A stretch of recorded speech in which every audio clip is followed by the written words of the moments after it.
Thank you, Dr. Fong. Are you able to talk about contact tracing for the 53-year-old woman, the positive case?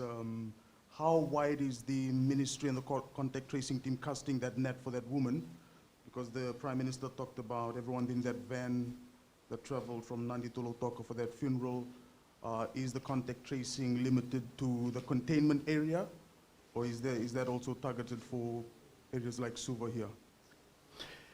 Currently, the epidemiological or the information that we're getting from the person and the event that they attended to, which is the funeral at Tavakumbu, all indicate that apart from 3 individuals who went all the way to Moturiki, and we've already tracked them, we got them, the rest of those who are in the funeral were within Lautoka, from a church circuit within the Lautoka area.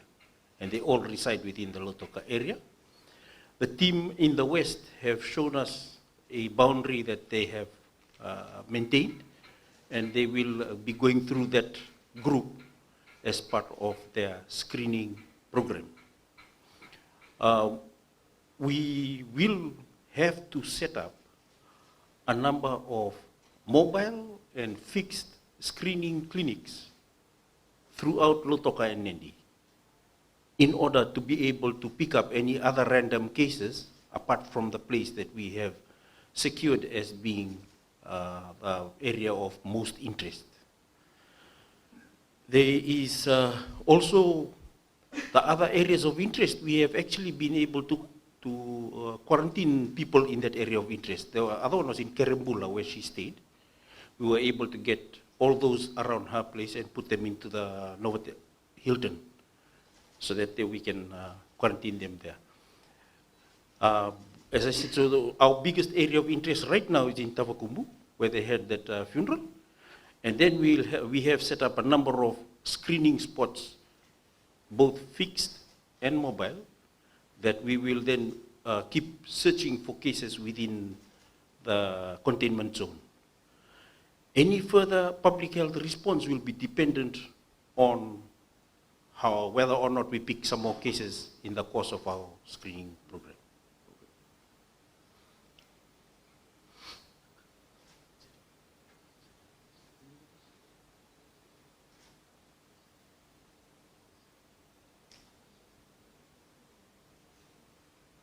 If I may ask as well, Dr. Fong, because you talked about events of interest.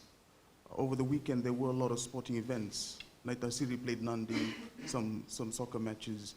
And are you able to talk about how the ministry is looking into those events and how it's helping some of those teams maybe isolate if the ministry is looking into how it's going to help those teams and how they move forward? Yes, a lot of the information that we have that will guide our response will be from the information that we get from the person's contact, from the lady's contact. And so far, that information doesn't seem to point to that big event. But of course, because we haven't interviewed everybody, and if we do interview people and they point to those events, and then we'll start moving and escalating to those events. But as we speak, what's your advice to those teams? Isolate? We're asking everybody in Fiji to now practice their COVID-safe measures. One of the things that I've always mentioned is that the COVID-safe measures will stop the virus even if I did not know about it. We don't have to diagnose that you have a virus in order to stop the virus from spreading.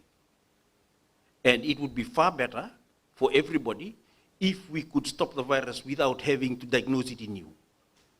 And those COVID-safe measures, as I said, the 2-meter distance, putting on your face mask, especially within the containment area, your hand sanitization work, all need to be things that we will have to escalate towards and start moving towards adopting those habits again.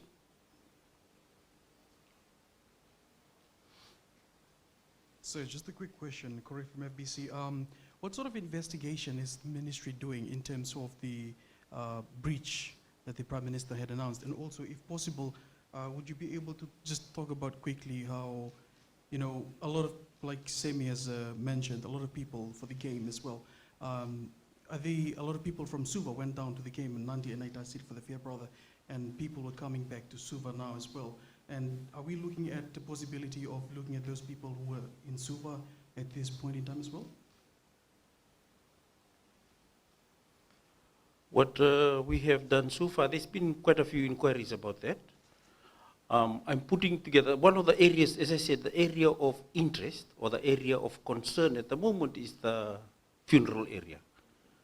And I still haven't got a link between anyone attending the funeral and going to the games. It is unlikely because the funeral occurred over while the game was on.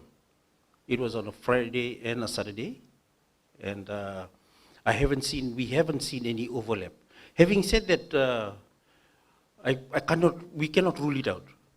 And the point is that if we keep asking the questions, we may get more information that dictates that we'll have to look at those other events, and we may have new areas of concern wherein if people had gone there, we will have to move into a higher level of quarantine and restriction.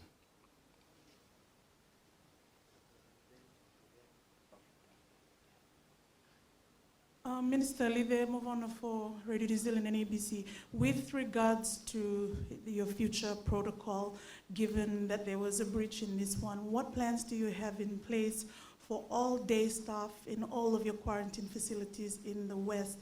And can you explain what penalties or what measures you may take for those who breach and don't report it?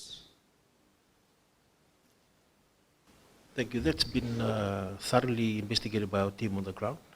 We must remember that these are the teams that have been working hard to keep us COVID contained up until a year. Certainly, the investigations are ongoing and looking at ways we can improve our processes. And the team here, the medical experts here, have been looking at the audit of the things that have happened. And we can assure Fiji, as the Honorable Prime Minister has alluded to, that looking at those processes, we intend this never to happen again. Thank you. Can you tell us about vaccination plans for, as Dr. Fong had alluded to yesterday, workers of all of these quarantine facilities you operate, and the support services that may come into contact with these quarantine facilities, taxi drivers, that sort of thing. And also maybe an explanation for why this wasn't part of your original vaccination rollout. And also, have you instituted no shipping movements inter-islands, or are we doing that at some point? We may consider that the shipping, inter-island shipping issue may be considered in accordance to the information that we gather. We did consider it when we heard about the group that went to Motoriki, but then we quickly found out that they went, the movements in terms of boat movements was in a small boat, a fiber boat, so that did not seem to pose that type of but we've got our own plans to create a isolated area or a smaller version of our lockdown in a certain area in Moturiki. I don't have the name, I can't remember the name of the actual village. And then we do have a plan to run a screening program throughout that place. That's been already shared with us within the medical fraternity. Sorry, what was your first question again? My first question was to do with vaccination. Yesterday, Yes. you alluded to Yes. plans to vaccinate day staff of your quarantine facilities as well as possible support services. My question was, why did you not do this earlier, given their close proximity to quarantine border facility staff? They were both vaccinated. These two, the two that we're talking about, they did go through a vaccination. They had received their first dose. Yes. I should also say that a lot of our vaccination efforts have been focused in Nandi, in and around the quarantine area. And there's quite, as far as I can work out, we're probably close to more than 70–80% of those people along the front line near the quarantine area that have been vaccinated. So we did prioritize the quarantine area. It's just that they've just received one dose, and one dose doesn't completely give you the protection that we need. Yes. Dr. Fong, are you able to tell us what's happening with repatriation flights at the moment out of Fiji?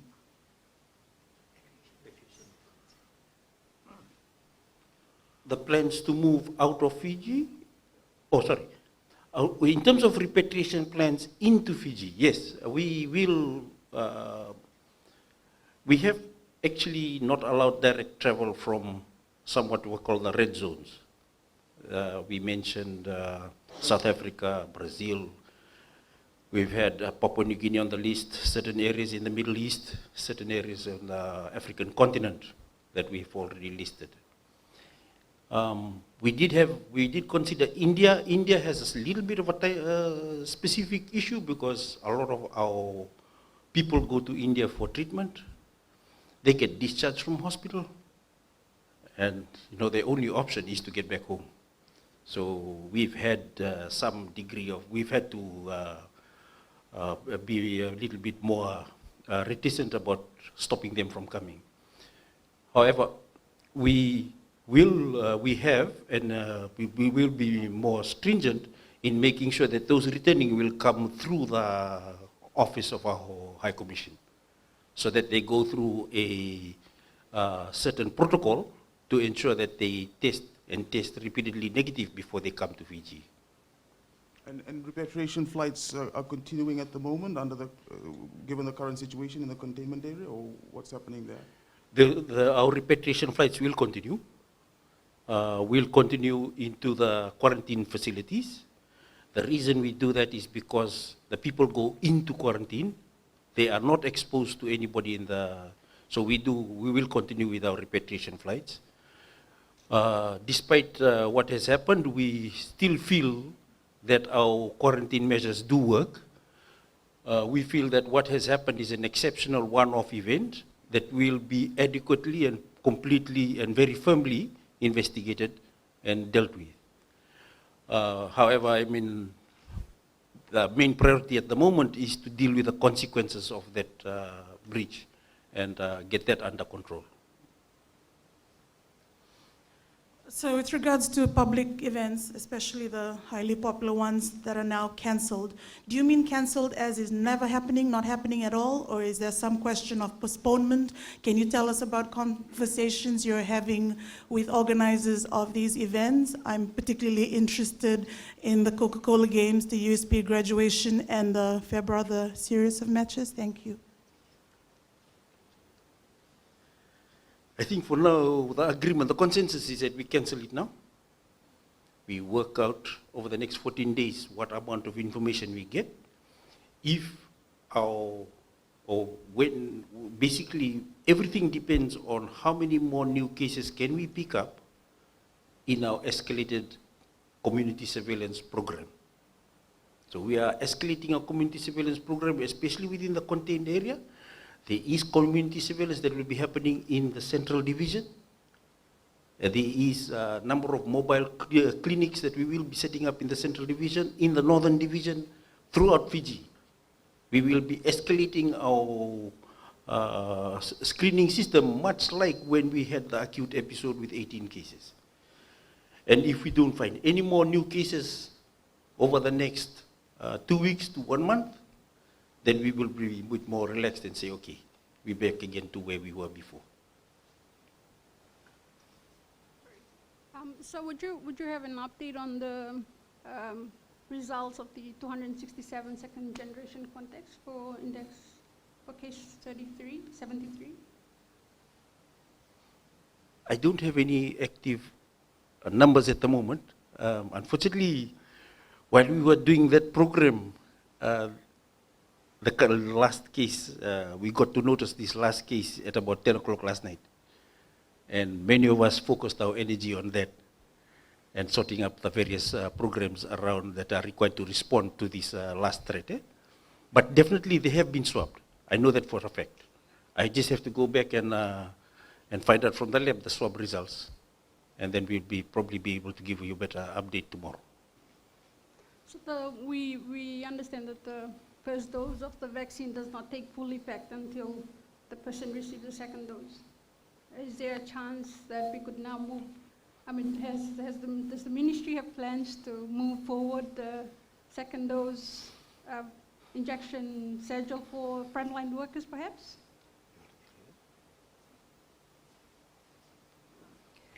So the vaccine that we use is the AstraZeneca vaccine, and we know that the studies have shown that you get a maximum level of protection from this vaccine if you space out the dose to up to 12 weeks. So we want to make sure that everyone that gets the vaccine has that opportunity to develop the most immunity that they can. If we reduce that time, we may actually diminish the effect of the vaccine. Thank you. Dr. Alicia, there seems to be still a lot of lack of awareness as to the technicalities around the vaccine. Can you just please update us again on how successful you have been in giving out the first dose in terms of how much coverage you got, how much coverage you're going for? Is it 640,000 or 650,000? And when do you do the next rollout? And tell us, what is the percentage of coverage? Is it 70%, 60%, or 86%? Please just give us that in this space so people understand. I think Dr. Rachel is usually the person who answers these questions. But anyway, I do know from speaking with Dr. Rachel that we are targeting 650 citizens. 650 persons in Fiji. That's the group that's over 18. We've already done the calculation. The coverage depends on the batch numbers. So at the moment, we have demonstrated an ability to deploy efficiently. In the last deployment program, over the course of 7 days, we completed more than 40,000 shots, or 40,000 persons were given a shot. The only thing that's stopping us is the fact that the batch has finished. We're getting another 24,000 today. We're sitting down, making a few discussions because we have to run 2 programs. Now we have to got the vaccination program plus the containment program that we are doing. So then that one we'll have to plan it. And 24,000 to us, most of us agree that's probably about 2 or 3 day job we can finish. And then we wait again for another batch. But moving forward, it's to get 2 shots in 650 people. That's our estimate. Anybody 18 years and above.